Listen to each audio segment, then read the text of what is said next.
Okay. This lecture we're going to talk about illustrations of scribal corruptions, part 1, which are the unintentional errors. Next lecture will be the intentional errors. There are two kinds of corruptions in our manuscripts, at least this is one way to categorize them, unintentional and intentional. Another way that we've used is the difference between meaningful versus non-meaningful and viable versus not viable.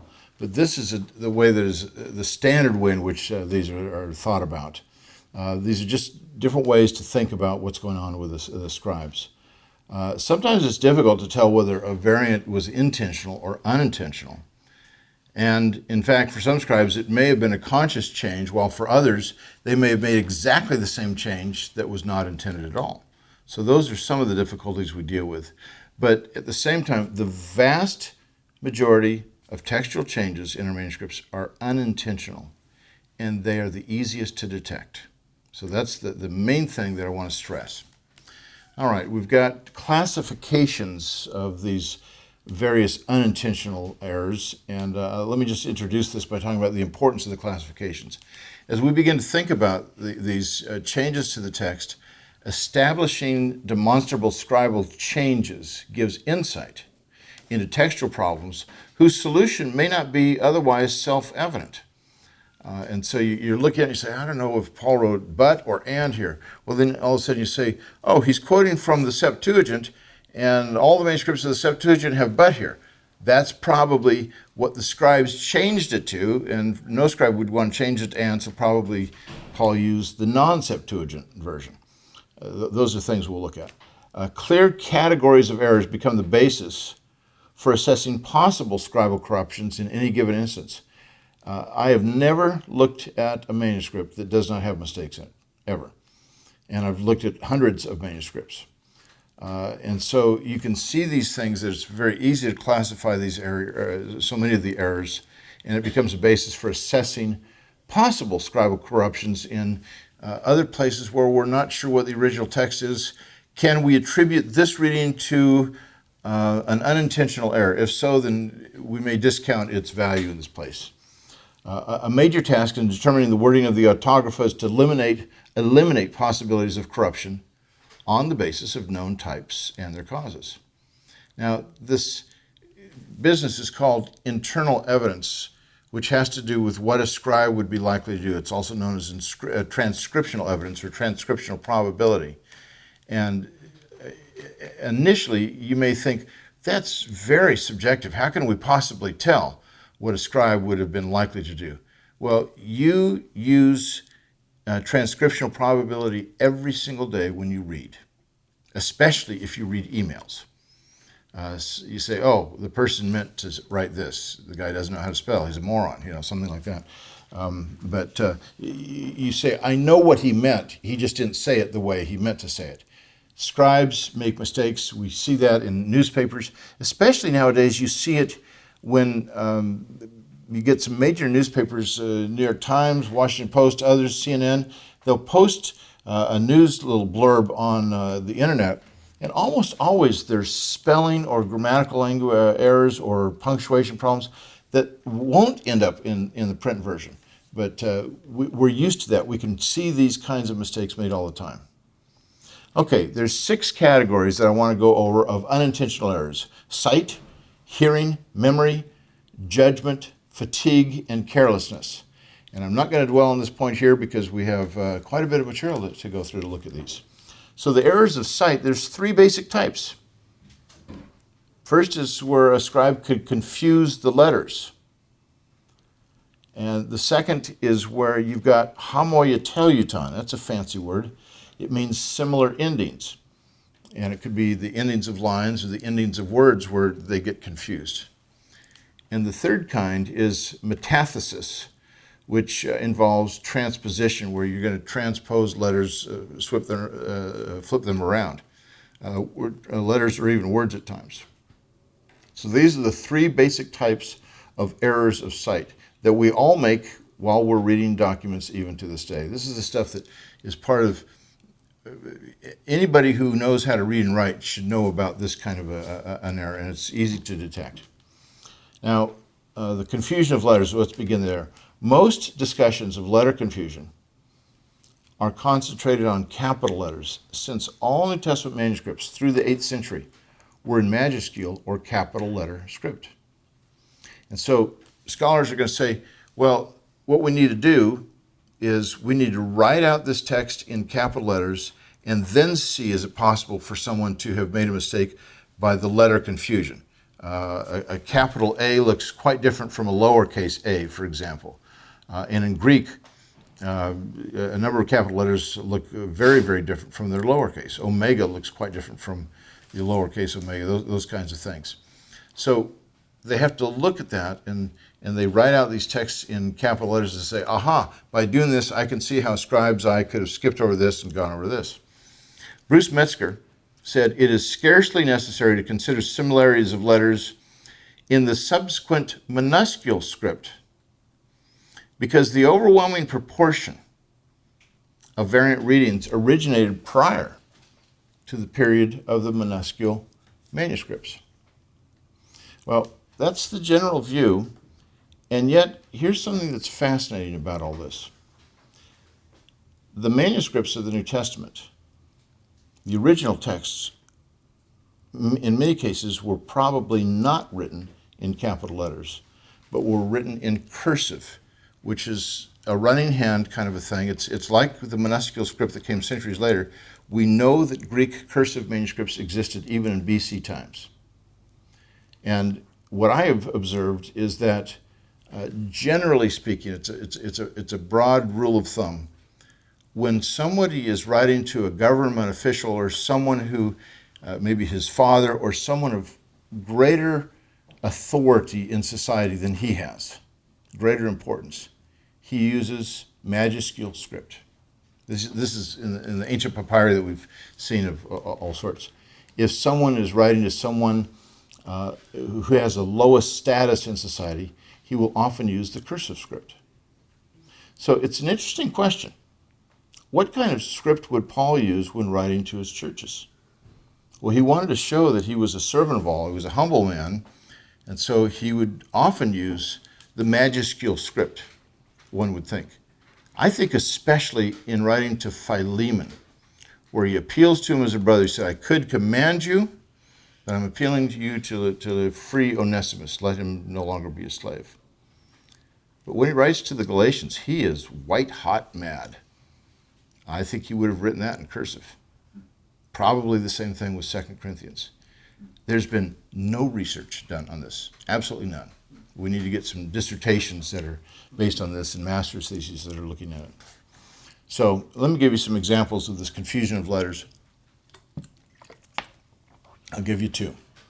Romans 6:5, we have, this is all in capital letters or majuscules, Allah, which means but in Romans 6:5 it means certainly, versus amah.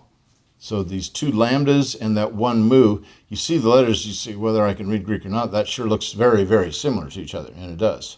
Amah means together.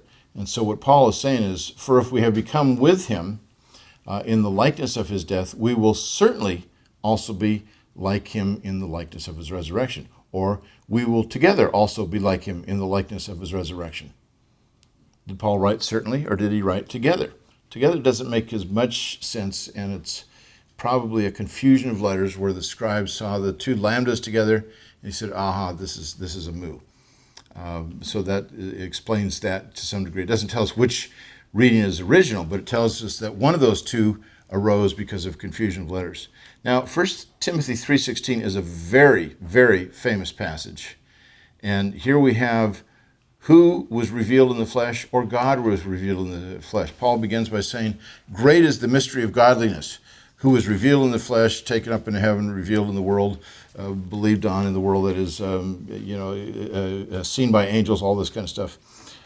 So Paul is telling us in 1 Timothy 3:16, either God was revealed in the flesh, or who was revealed in the flesh.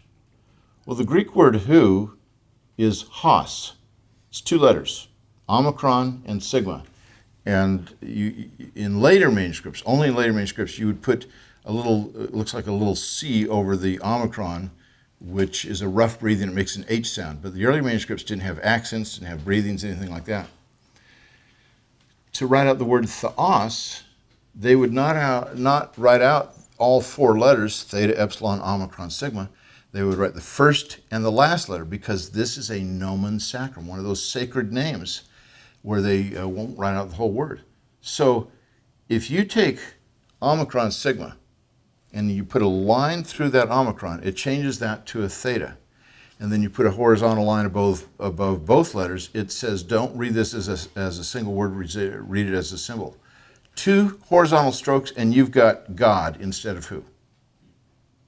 It's possible that early scribes confused one for the other.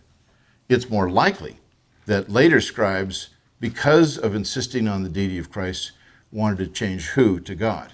But at least this is the kind of thing that we have to wrestle with as we look at these things. So it's fascinating to wrestle with these issues. Unfortunately, if you don't know Greek, many of the issues you can't figure out at all, but at least a lot of them you can. It's good for you to think about this.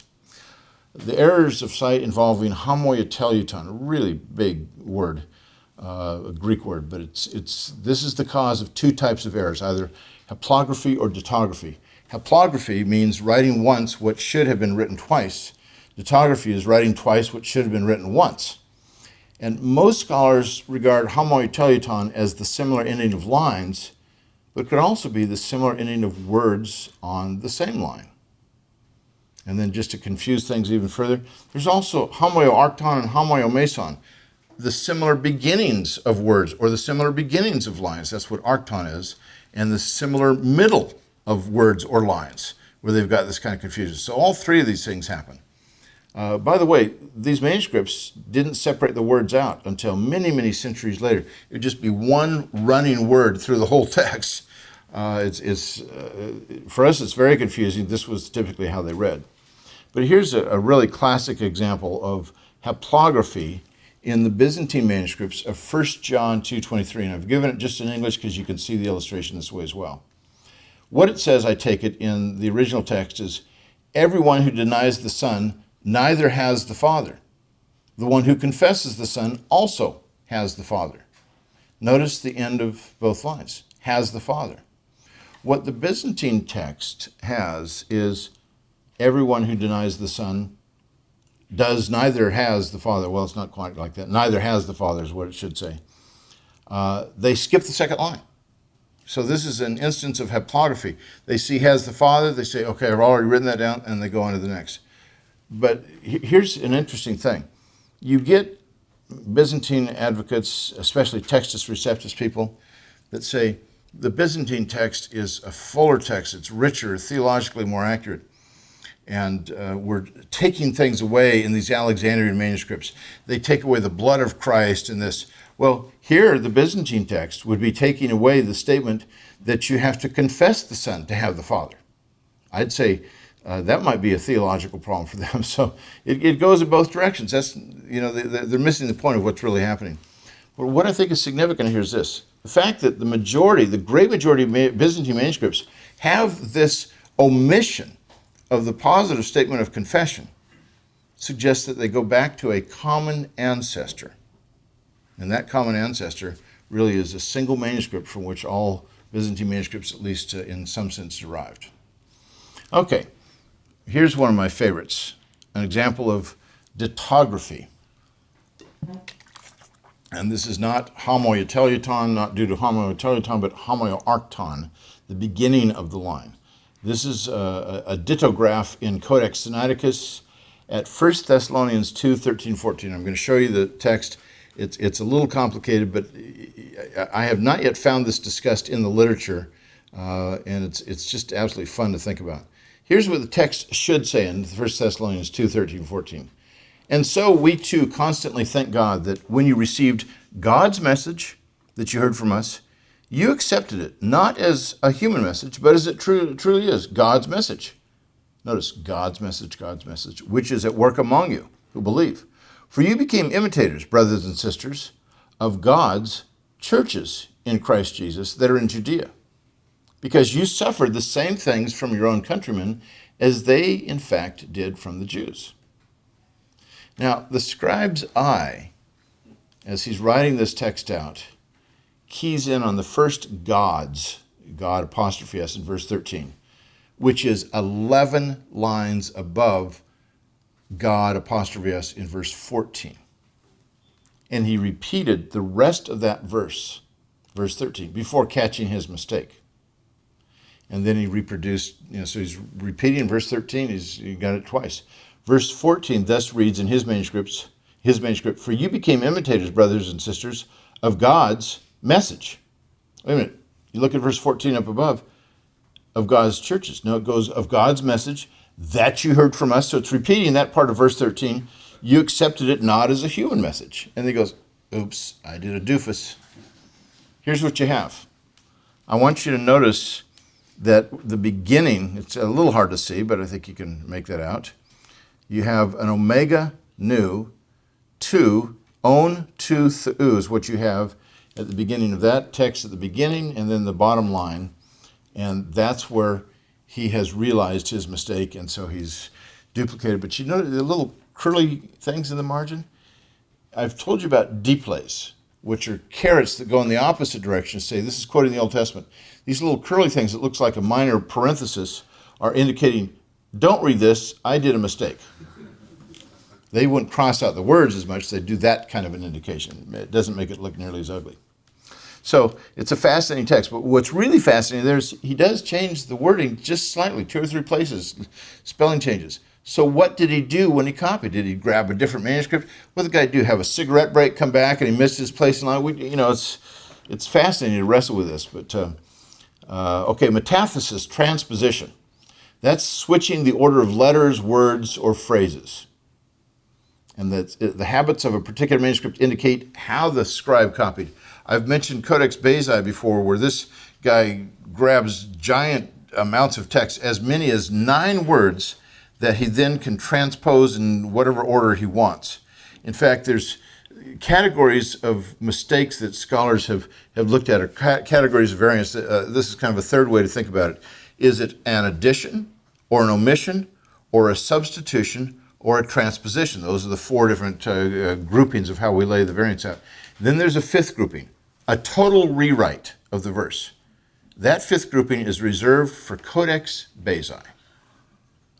Because it does so many things that are bizarre, we have to include that. As much as 9 words that I've seen, at least, go in a different order. Then there's the scribe of P75 that writes out 1 letter, maybe 2 letters at a time. Very careful. Its transpositions are only 2 letters at the most. And let me give you an incidental note on a scribe's proficiency in Greek and the quality of his manuscript. You might think that if a scribe really knows Greek well, that's the scribe we can trust. When a scribe doesn't know Greek well, that's one we can't trust. And you get sometimes these TR folks, Textus Receptus folks, or even majority text, a couple of them will say this. So you can't trust. Some have said, the scribe of P75 probably didn't even know Greek. Well, if that's the case, then his manuscript's pretty good, because he's not creative enough. He doesn't know the language well enough to make additions and substitutions and changes. The scribe of Bezae knew Greek so well that he doesn't put his sentences or words just at the end of the line where you break it in the mid word. He does every line as a sense line by phrases. And so the length of them is different. He knows Greek very well, but he's also copying a great amount of text at a time. And so here's a scribe that knows Greek well that we can't trust as much as a scribe who doesn't know Greek well, perhaps P75, whose text we can trust. That kind of a scribe, usually the kinds of mistakes he makes are the ones that are the most obvious because they're not intentional. Okay, so here's an illustration of metathesis. Mark 14:65, the servants received him with many blows. Elabon, or the servants struck him with many blows. Ebelon. The differences between Elabon and Ebelon. L and B being transposed. Did they say the servants received the Lord with many blows or struck him with many blows? Transposition. Those kinds of errors happen. Errors of hearing. This has often been suggested for the manuscripts, but it presupposes that the scribes worked in a scriptorium with a reader pronouncing out the words for the scribes to copy. The evidence that this happened is virtually non-existent, especially before Christianity was legal. Nevertheless, reading in the ancient world was almost always out loud.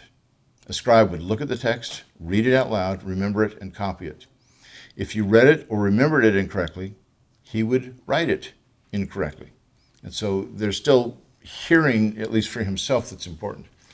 But more importantly than this is that the amanuensis, that is the original secretary for the New Testament documents, the guy who's writing down what the apostle is saying that creates that original letter to the Romans, that amanuensis may have heard incorrectly what the author was dictating.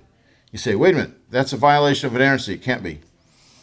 Well, let's look at this historically, and I'm going to mention this just to set you at ease to begin with. I think there's probably two places where the amanuensis is misheard, and a third place where Paul wrote in what he wanted to say in the margin as kind of an afterthought. I'll just talk about the two here. But what's interesting is Bruce Metzger had argued that on Romans 5:1, this first one we'll talk about, that the scribes or the secretary misheard Paul, and so he wrote down the wrong letter.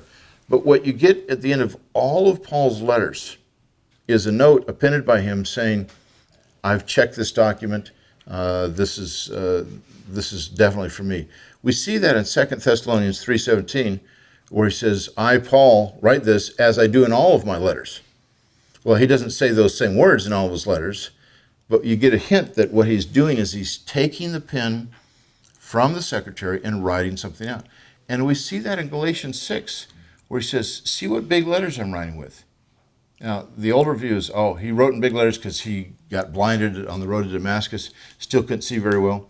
No, that's probably not what's going on here. Probably what he's saying is, I'm not a professionally trained scribe. I'm not the amanuensis who's writing by dictation. I'm the actual author, and so consequently, I'm telling you that I have written this. That tells us that he would have cleaned these manuscripts up before they got sent out. Why does it tell us that?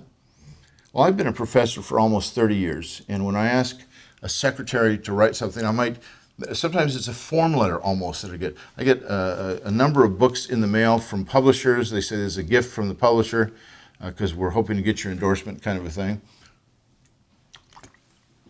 And so when I get a new secretary at the seminary, I'll say, after a while, here's what I want you to write back to this publisher. And I'll write the whole letter out for her, and then she'll print it off for me.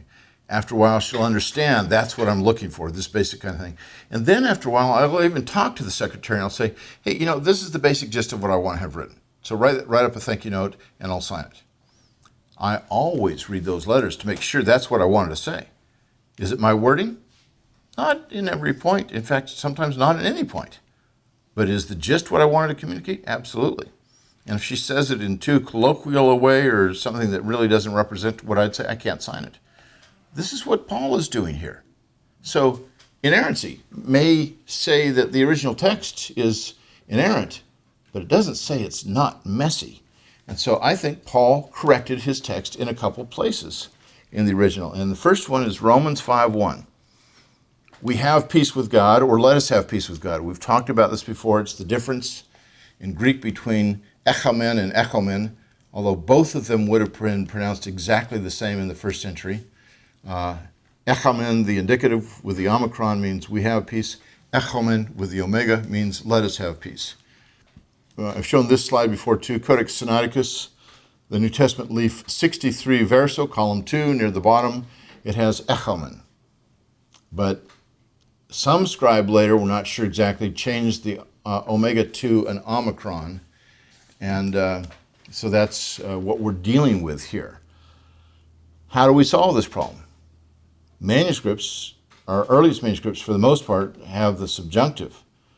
But the context seems to be very much on the side of the indicative.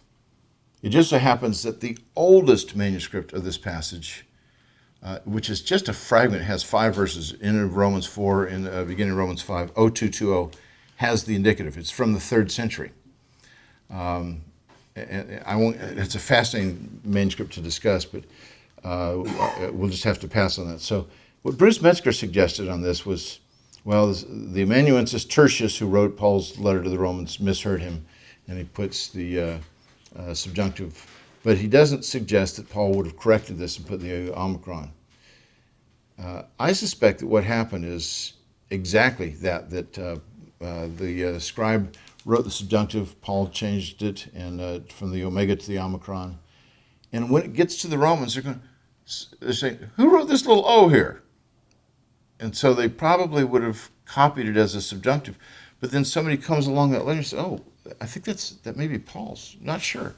And so then the indicative would have spread. So some of these passages are very difficult for us to figure out on the basis of the manuscripts, but the internal evidence suggests something else. Okay, enough of that on Romans 5:1. Then there's 1 Thessalonians 2:7 that fits this same category, I think. Although we could have imposed our weight as apostles of Christ, Paul says, instead we became little children, or we became gentle among you. The difference between little children and gentle is the difference between napioi and apioi in Greek. Now, the previous word in Greek ends in a nu. It's egenethemen. So Paul says egenethemen napioi, or he says egenethemen apioi. I'm sure you all heard that difference, right? One of them is we became gentle, the other became little children. The NIV 2011, the TNIV, and the Net Bible are the first modern translations to have little children in the text. In fact, the Net Bible is the very first one to do it, even though it's a reading that would be naturally changed to gentle. That's little children seems like a harsh reading, but I take it that Paul's secretary probably made the mistake, probably misheard him, and he crossed out the letter and changed it to little children. Then there's errors of memory, and this memory also often was responsible for the substitution of synonyms, transposition of words, just like you all know this, transpositions of letters, and sometimes the assimilation of one passage to another more familiar passage, though that was frequently more due to intention on the part of the scribe. So there's errors of judgment as well. Marginal notes. You could have a marginal note in the exemplar, the manuscript you're copying from, and you're not sure, did the scribe mean for this to be a verse that he puts in the text, or is it just a commentary on it? And so if in doubt, you don't leave it out. You put it in the text. So these are some of the things that we need to think about as we look at these manuscripts. Let me give you an illustration of that error of judgment that I think fits this. John chapter 5, verses 3 through 5 in the King James Bible says this. In these lay a great multitude of impotent folk. Nice colloquial rendering. Of blind, halt, withered, waiting for the moving of the water. For an angel went down at a certain season into the pool and troubled the water. Whosoever then, first after the troubling of the water, stepped in, was made whole of whatsoever disease he had. And a certain man was there, which had an infirmity 38 years. What I put in italics is what is found in the King James, but not found in the oldest manuscripts. And then there's John 3:13 in the King James Bible. I'll talk about both these as errors of judgment. And no man hath ascended up to heaven, but he that came down from heaven, even the Son of Man, which is in heaven. Again, what's in italics is found in the King James, not in the oldest manuscripts. I take it that in John chapter 5, verses 3b and 4, that the scribes some scribes saw a marginal note that it must be the angel of the Lord that stirred up the waters, and so he puts that into his text. If that's true in the Bible, it becomes the only place in Scripture where it actually teaches the principle, God helps those who help themselves. The first guy that jumps in the pool gets healed. This poor guy has been sitting there for 38 years trying to get in first. I don't think it's a biblical principle, but it is in the King James. John 3:13, it's difficult to tell if Jesus is still talking or if John is narrating here. And so you've got the Son of Man is even in heaven. Is Jesus still talking? While he's talking to Nicodemus, he says, by the way, the Son of Man who's talking to you right now, I'm in heaven right now too. Now that's going to blow your mind. Or is this John narrating this and adding this later? Or is it some scribe who says, he's even in heaven right now, as just kind of a marginal note to tell himself this? So these are some of the fun things that we get to look at. Then there's errors due to fatigue and carelessness, and after 6 hours of copying a text, as you all know as you're going through this course, anyone would be prone to make nonsense changes to the text. It's possible to detect how much a scribe copied per day by noting when the greatest cluster of nonsense errors begin to occur, and that's usually at the end of the day. It's difficult to distinguish these from errors due to carelessness in many manuscripts unless one examines each manuscript carefully. So I'm going to give you two examples, and then we'll sum up. This is errors due to fatigue and carelessness. These are both from Codex L, a very important manuscript, but sloppily done. John 1:1, it says, "In the beginning was the Word, and the Word was with God, and the Word was God." Like every other manuscript in every other language we have, that's what it says in John 1:1. But Codex L adds a word here, and it's the word "the" before God in the last part of the verse. And instead, in fact, we should not translate this, "and the Word was God." We should translate it, "and God was the Word." What Codex L and only one other manuscript of all the hundreds and hundreds of manuscripts we have on John 1:1 says is "the God" instead of just God. That's an error that one of my students worked through and found how many times Codex L does this kind of thing. His name is Matt Morgan, and he did a chapter in Revisiting the Corruption of the New Testament. Fascinating study on the mistakes of Codex L and how it changed John 1 and may have changed the theology to some degree. It's a little complicated to explain, so I'll leave that, and let me just look at John 1:30. After me comes er, episomu archetai aer, when the Greek word is supposed to be aner. There's only one difference. You either put an N in there or you don't. Is it after me comes a man or after me comes er? Well, I think this is an error due to carelessness and fatigue, where the scribe left out that new. It doesn't make a lot of sense. It's a funny reading, but that's what you get in Codex L. That's the kind of mistakes it makes. Well, let me sum up. Scribes made mistakes. That's pretty clear. Determining what sorts of mistakes they made takes skill and imagination. Knowing the basic categories of unintentional errors helps to eliminate possibilities for error. And the fundamental principle of textual criticism is just this: choose the reading that best explains the rise of the others. I'm asking you to raise your hand and to raise it high so that my friends can see you and get to you the simple symbol of your decision. We're going to allow this time to go on for several moments. But raise your hand and raise it high so that my friends can see you. We want to be free. We want to do more. We want to lead. We want to know more. We want to grow in Christ. We want to follow His ways. In His footsteps. We want to be disciples.